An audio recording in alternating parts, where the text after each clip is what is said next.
어제 국회에서 집권여당 원내대표의 교섭단체 대표연설이 있었죠. 새로운 사회적 공론의 장을 조성하자면서 사회적 연대회의를 구성하자. 이런 제안을 했는데요. 자, 정의당 노회찬 원내대표 연결해서 입장 들어보겠습니다. 노 대표님 안녕하십니까? 네, 안녕하십니까? 예. 자, 이 노사정위원회하고는 별도로 새로운 공론제장을 조성하자. 그게 사회적 연대위원회인데요. 일단 이거 어떻게 평가하십니까? 네, 이미 그 기존 노사정위원회에 참여하고 있던 단체들 중에 일부에서는 그 과거 노사정위원회의 한계를 좀 극복하는 새로운 사회적 연대위원회를 구성하자는 제안이 있기 때문에 그 노사정위원회를 넘어서는 그런 새로운 공론의 장을 만드는 것은 바람직한 것 같습니다. 예. 근데 이게 이제 바람직은 뭐 하니까 제안을 했겠죠. 근데 이게 자꾸 기구만 이렇게 많이 만들어지는 거 아니냐 이런 우려가 있는데. 물론이죠. 기구만 자꾸 이렇게 남발해서는 안 될 일인데. 예. 기왕의 것을 두면서 또 하나 더 만들자는 것이 아니라. 예. 그걸 좀 업그레이드한 기구를 만들자는. 변형을 시키자. 아하. 구성원의 합의만 된다면 가능한데 문제는 이제 어제 우원식 원내대표의 제안에 따르면 이 새로운 기구에 국회도 들어가자라는 겁니다. 예. 저는 그 점과 관련해가지고 국회가 좀 더 책임을 진다는 점에서는 바람직하고 취지는 좋지만. 예. 국회가 들어가면 국회에 누가 들어갈 거냐. 국회 여야가 있고 여야가 특히 노동사항과 관련해서는 굉장히 극명하게 입장이 갈리는데. 예. 오히려 국회에서 입장이 완전히 다른 두 파트너가 새롭게 들어가게 되면은 그 새로운 기구에서의 합의가 더 멀어질지도 모르지 않느냐라는 우려가 있죠. 예, 그렇기 글쎄. 때문에 저는 오히려 이 노사정이라고 할 때 정에서 뭐 국회도 들어갈 수 있겠습니다만은 집행기구인 정부가 주로 책임지는 것도 방법이라고 생각합니다. 예, 그렇군요. 근데 지금 이 노동시간 단축 문제 이걸 가장 네네. 시급한 현안으로 꼽았는데 물론 문재인 정부도 이거를 최우선으로 꼽고 있는 모양입니다만 이게 지금 노동시간 단축 그리고 최저임금 인상 그리고 비정규직의 정규직 문제 사실 이런 것들이 모두 이게 연결되어 있는 문제 아니에요? 예, 그렇죠. 사실은 이 모든 것들이 어찌 보면 좀 저소득층에 대한 어떤 배려를 통해서 우리 사회의 가장 큰 문제인 사회적 격차를 줄이는 효과를 낳고자 하는 게 목적이죠. 근데 이 노동시간 단축 이게 여러 가지로 이렇게 세 가지 제가 말씀드린 거 이런 것들을 종합해서 본다면 지금 이것이 굉장히 이루어지기 힘든 여건이다라는 게 자영업자들이나 사업하는 분들의 주장인 것 같아요. 이런 부분은 어떻게 보십니까? 저는 일단 우리 현재 노동시간 자체가 굉장히 비정상적이에요. 맞습니다. 전 세계에서 가장 긴 노동시간을 수십 년째 유지하고 있는데 이것을 줄이는 방향으로 나아가는 것은 맞고요. 우리가 과거에 보면은 토요일 오전 근무까지 포함해서 주 44시간을 갖다가 했을 때도 이걸 2004년도 이게 15년 전이죠. 주 5일 40시간으로 바꿀 때 또 논란이 많았습니다. 그리고 실제로 시간도 많이 7년에 걸렸어요. 그래서 이렇게 좀 충분한 시간을 갖고 연장하도록 하게 되면은 지금에 와서는 주 44시간으로 돌아가야 된다는 얘기는 아무도 안 하고 있거든요. 그래서 이렇게 해서 만들어진 주 40시간제이기 때문에 이제 문제는 여기에서 이제 제일 적용이 안 되는 특례 업종을 갖다가 몇 개로 볼 거냐. 그리고 각종 수당 문제를 어떻게 처리할 거냐가 논점이지. 노동시간을 단축하는 방향으로 나아가는 것 자체는 그건 당연하죠, 사실. 거스를 수 없는 일이라고 생각합니다. 근데 제가 이게 여쭤본 이유는 예를 들면은 자영업 하시는 분들 입장에서 볼 때에는 이 최저임금 올리고요. 노동시간 단축하고 이렇게 되면은 이게 굉장히 힘들어지는 것 아니냐. 그리고 조금 큰 사업 하시는 분들은 여기에다가 최저임금 올리고 노동시간 단축하고 비정규직 정규직으로 만들고 또 이 소위 말해서 신규 인력 그러니까 이 젊은이들 또 고용 확대하고 이렇게 된다라는 게 이게 네 가지를 한꺼번에 한다라는 게 힘들지 않나 해서 여쭤본 거였거든요. 그게 뭐 쉬운 일은 물론 아닙니다. 아니고 그러니까 하나만 한다면 문제는 다르지만 자영업이 그렇지 않아도 자영업은 상당한 우리나라의 자영업은 한계 기업이거든요. 예. 어찌 뭐 억지로 버티고 있는 경우들이 많은데 조금이라도 비용 증가 요인이 발생하게 되면은 더 힘든 건 사실입니다. 그러면은 최저임금 안 올리고 노동시간 단축 안 하는 방향을 해법으로 볼 거냐, 네. 아니면 좀 종합적으로 신용카드 수수료라거나 그다음에 세금이라거나 임대료라거나 그다음에 본사에 납부하는 여러 가지 비용이라거나 예. 이런 것들 좀 종합적으로 경감시켜주는 방향으로 갔느냐. 이런 데 대해서 좀 지혜를 모아야 된다고 봅니다. 자, 그리고요. 우원식 원내대표 3대 정치개혁이라는 얘기를 한 모양인데요. 지금 권력기관 개혁, 이거에 대해서도 얘기를 한 모양입니다. 지금 근데 정부가 개혁안 내놨는데 어떻게 국회에서 논의가 잘 되고 있나요? 논의가 특히나 이번에 정부가 사법 개혁에 대해서 안을 내놨는데 그걸 개혁하는 위원회가 사법개혁위원회인데. 예. 사법개혁특별위원회인데, 전혀 가동도 안 되고 있습니다. 이 공수처가 여기에서 이제 또 중요한 부분 아니겠어요? 네네, 그렇습니다. 그죠. 근데 공수처 문제, 이거 사실 말이 나온 거는 굉장히 오래된 것 같은데, 제 기억으로는. 예. 사실 공수처 얘기 나온 것은 참여정부 때부터니까 지금은 15년 가까이 되어가고 있다고 봐야죠. 그렇죠. 근데 어떻게 이번엔 될 것 같다고 보세요? 현재로서는 좀 불투명합니다. 왜냐면은 박근혜 정부의 국정농단 사건까지 거치면서 검찰 등의 준사법 기구가 제 역할을 못한 것이 사태를 키웠다라는 게 국민적 인식이고, 예. 그에 따라서 검찰 스스로의 개혁보다는 공수처의 설치를 통한 개혁이 불가피하다는 게 여론조사를 통해서도 높게 나오고 있습니다. 예. 예, 그런데 이제 이 문제와 관련해서 특히 자유한국당이 완강하게 반대하는 입장을 갖다가 고수하고 있습니다. 사실 법무부까지도 과거와 달리 이 공수처 문제는 제가 보기에는 검찰까지도 수용할 수밖에 없다라고 판단을 하고 있는데 자유한국당이 좀 완강하게 반대하는 부분을 어떻게 설득할 것인가가 지금 관건입니다. 그리고 또 한 가지가 이제 18세 이하 선거권 부여 문제인데요. 그죠? 네. 우원식 원내대표뿐만이 아니라 자유한국당의 김성태 원내대표도 이 선거 연령 낮추는 부분에 긍정적이다, 앞장서기다 이런 얘기를 한 것 같은데요. 이 부분은 어떻게 보세요? 이거 지금 네, 아직 예. 자유한국당의 당론이라고 보기는 어렵지만 예. 김성태 원내대표가 선거 연령 인하에 관련해서 과거와 다르게 전향적인 입장을 밝힌 것은 전 크게 환영하고요. 어렵게 물꼬가 트여진 만큼 예. 선거 연령 인하를 포함해서 정치개혁의 핵심 과제들과 관련한 논의가 빠르게 이루어져서 되도록이면 지방선거부터 5개월 앞으로 다가온 지방선거부터 이것이 적용되는 그런 상황이 되기를 바랍니다. 가능할까요? 지방선거부터 하는 게요? 그럼요. 아직 이제까지 보면은 선거 전에 지금 이제 오늘이 2월 1일입니다만은 이 정도 기간이라면은 국회만 결심한다면 각 정당들만 결심한다면은 2월 국회에서 합의를 이뤄내고 이번 선거에 충분한 여유를 갖고 적용이 가능한 거죠. 그리고요. 지금 다음 주면은 이제 다음 주 맞죠? 평창올림픽이요. 그죠? 네네. 예, 다음 주면 이제 평창올림픽인데 국민의당 안철수 대표가 이런 말을 했습니다. 트럼프 대통령은 대북 제재 최고조를 유지하는데 정부는 북한에 경유도 보낼 계획도 세우고 남북훈련, 공동훈련도 강행한다.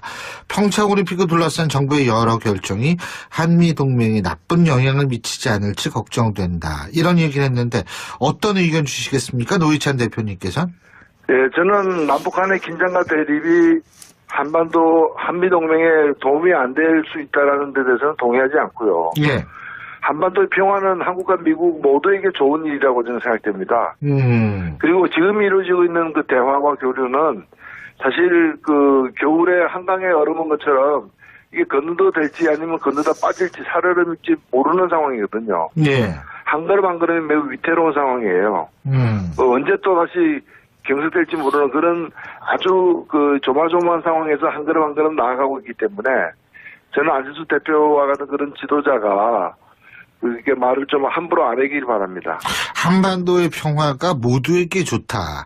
좀 더 구체적으로 어떻게 좋은지 북핵 폐기와 관련해서 어떻게 좋은지 좀 설명해 주시죠. 북한의 평창올림픽 참가로 한반도에 평화가 왔다고 볼 수 없지 않습니까? 예. 언제 어떻게 될지 모르는 상황이지만 이런 대화의 물꼬를 터서 평화의 가능성을 높여나가는 그것은 굉장히 필요하다 보고 그것은 이 대한민국에만 필요한 것이 아니라 미국도 한반도에 언제 전쟁이 일어날지 모르는 상황이 돼야 미국에게 좋은 건 아니지 않습니까? 물론 그렇겠지만. 예, 그래서 그런 점에서 저는 한미동맹은 사실 북한이 그 남쪽으로 쳐들어온 걸 막기 위해서 만들어진 게 한미동맹이거든요. 예. 그럼 그런 전쟁의 가능성이 적어지면 한미동맹이 사실 더 강고해지고 더 좋은 거죠. 한미 양국에게 더 바람직한 일이다. 그렇게 생각합니다. 근데 지금 이 합동법원 취소뿐만이 아니고 현송월이 내려왔을 때도 그렇고요.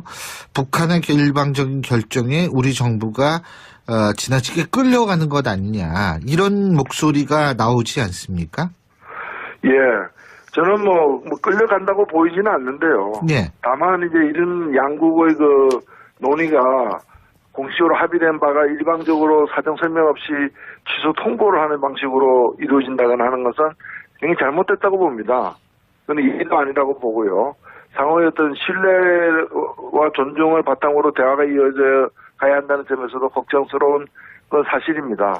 예. 그만큼 어찌 보면은 남북 간에 그 서로 완전히 믿지 않는 상태에서 또 완전히 소통이 안 되는 상태에서 일이 진행되고 있는 측면 그 수준이라고도 보여지고요.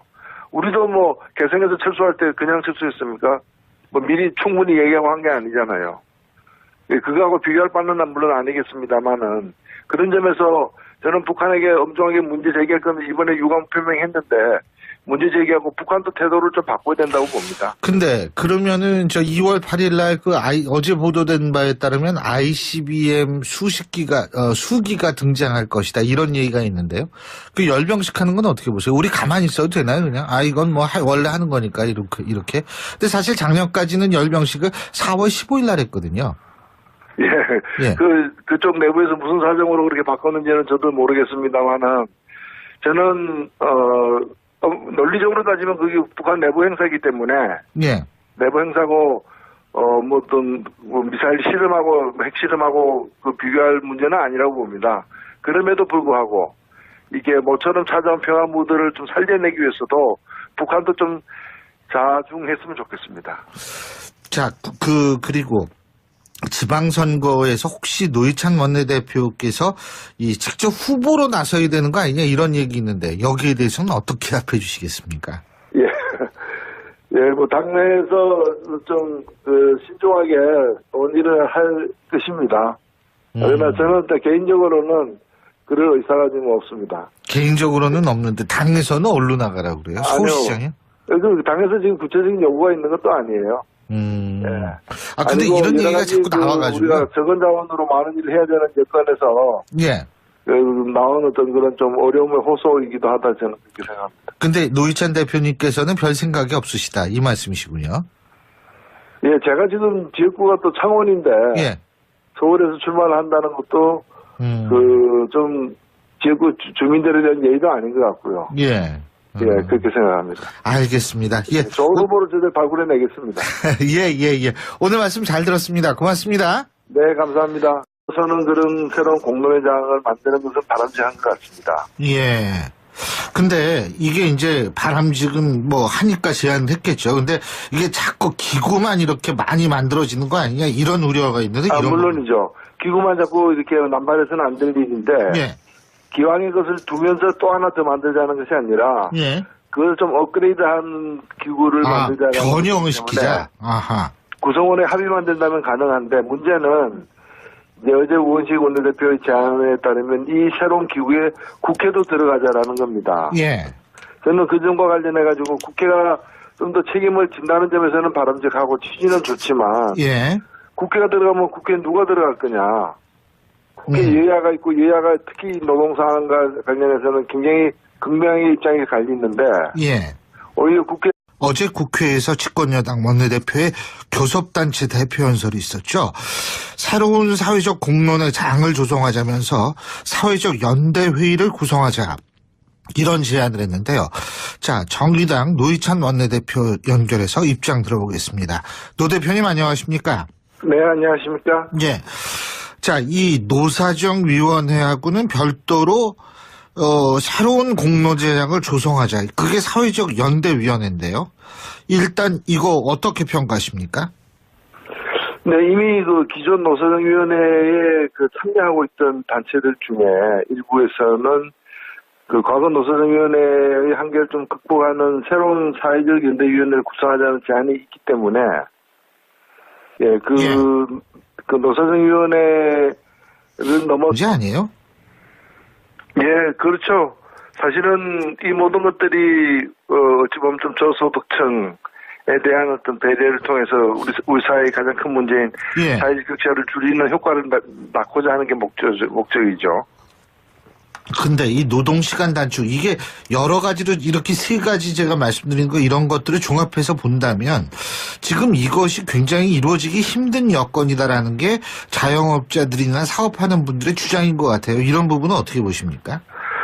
저는 일단 우리 현재 노동시간 자체가 굉장히 비정상적이에요. 맞습니다. 전 세계에서 가장 긴 노동시간을 수십 년째 유지하고 있는데 이것을 줄이는 방향으로 나아가는 것은 맞고요. 맞죠. 우리가 과거에 보면은 그 토요일 오전 근무까지 포함해서 주 44시간을 갖다가 해서 입장이 완전히 다른 두 파트너가 새롭게 들어가게 되면은 그 새로운 기구에 있어야 합의가 더 멀어질지도 모르지 않느냐라는 우려가 있죠. 그렇기 글쎄요. 때문에 저는 오히려 이 노사정이라고 할 때 정에서 뭐 국회도 들어갈 수 있겠습니다만은 집행기구인 정부가 주로 책임지는 것도 방법이라고 생각합니다. 예, 그렇군요. 근데 지금 이 노동시간 단축 문제 이걸 가장 시급한 현안으로 꼽았는데 물론 문재인 정부도 이거를 최우선으로 꼽고 있는 모양입니다만 이게 지금 노동시간 단축 그리고 최저임금 인상 그리고 비정규직의 정규직 문제 사실 이런 것들이 모두 이게 연결되어 있는 문제도 이걸 2004년도 이게 15년 전이죠.